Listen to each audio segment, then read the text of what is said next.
গর্তের কাছাকাছি যখন কাফেররা চলে গেছে, আবু বকর সিদ্দিক দেখা হাঁটুর নিচ থেকে নিয়া ওই গিরা পর্যন্ত তাদের পা দেখা যায়।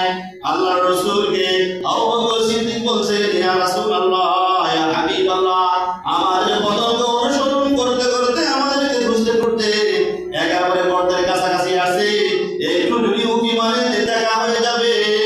আল্লাহর রাসূল বলছে, হে আবু বকর সিদ্দিক, আমাদের সঙ্গে আছে কে?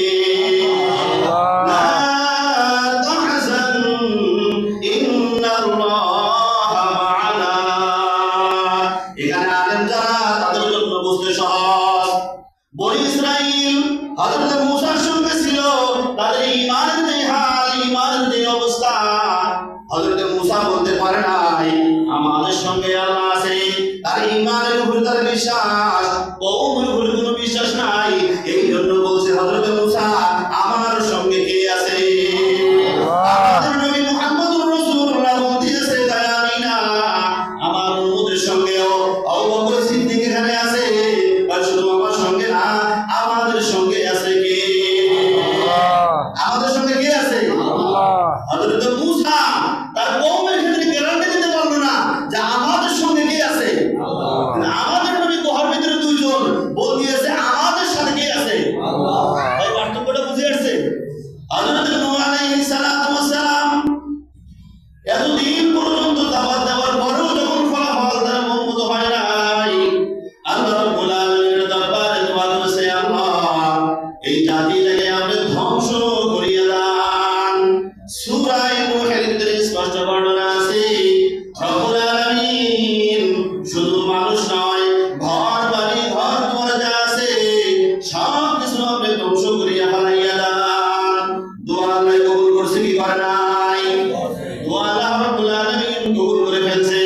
আমার একটা ব্রাহ্মণ, এমন একটা গজব আল্লাহ রাব্বুল আলামিন পাঠাইয়া দিয়েছে, ছোট আর বড় বাড়ি ঘর দুয়ার সব বন্যায় তলায়া সব কিছু ধ্বংস করে দিয়েছে।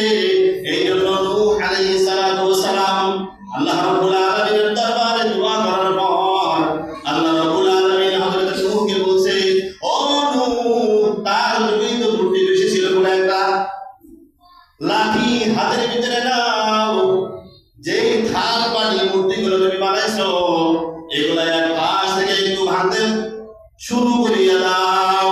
হাতের ভিতরে লাঠি উঠাইয়া ফেলছে। আল্লাহ রাব্বুল আলামিন যেহেতু নির্দেশ দিয়েছে এগুলা তুমি ভাঙো, নিজে হাতে বানাইছে, এগুলো ভাঙতে মায়া লাগে কি লাগে না? কিন্তু অর্ডার ঢাকার এক পাশ থেকে ঠিকই ভাঙতে আছে, লাঠি দিয়ে আঘাত করে টস টস করে ভেঙে যায়।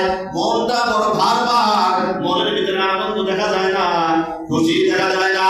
এবার আল্লাহ রাব্বুল আলামিন বলেন, এই জিনিসগুলো ভাঙতে বললাম, তোমার মনটা বেজার কেন? আনন্দ হইতেছে না কেন? তোমার মনে হয় খারাপ লাগতেছে? নূহ তো জবাব দিয়ে দিছে, আল্লাহ নিজ হাতে বানাইছি, কষ্ট করে শুকাইছি, আমার বড় কষ্ট হয়েছে, এই জিনিসগুলোর প্রতি একটু মায়া হয়ে গেছে। এই জন্য আপনি যখন ভাঙতে বলেছেন আপনার অর্ডার পালন করার জন্য আমি ভাঙছি, ঠিক আছে, কিন্তু আমার মনের অবস্থা ভালো না। আল্লাহ রাব্বুল আলামিন হযরত নূহের অন্তরে ওহী ঢেলে দিয়ে বললেন, আমার বান্দা আমি বানাইছি, মাটি দিয়ে তৈরি করেছো বাসন, হাত দিতে পারো নাই, পা দিতে পারো নাই, জবান দিতে পারো নাই, জিহ্বা দিতে পারো নাই, দেখার জন্য কোনো চক্ষু দিতে পারো নাই। তুমি দোয়া করলা, তুমি নবী হিসেবে তোমার কাছে গ্যারান্টি দিয়েছি দোয়া করবে, কবুল করব। এই জন্য তুমি দোয়া করার পর তাদেরকে হালাক করে দিলাম, ধ্বংস করিয়ে দিলাম। আমার কি মায়া লাগে নাই? যে জিনিসটা তুমি হাত দিতে পারো না, চোখ দিতে পারো না, আল্লাহ মায়া ডাক দিতে পারো না, তোমার ডাক দিতে পারো না, ওইটার জন্য তোমার মায়া মহব্বত লাগে। আমার বান্দাদেরকে আমি প্রায় যখন ধ্বংস করে দিয়েছি, আল্লাহ রাব্বুল আলামিন আমারে ডাকছে কি ডাকে নাই? এবার তুমি বলো, আমার বান্দাদের জন্য আমার মায়া আছে না?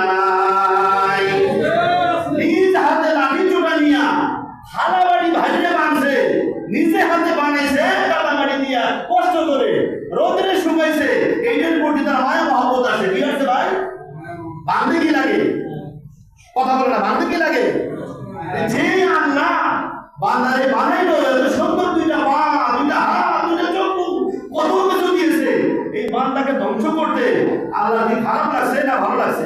খারাপ। খারাপ লাগছে। কি লাগছে?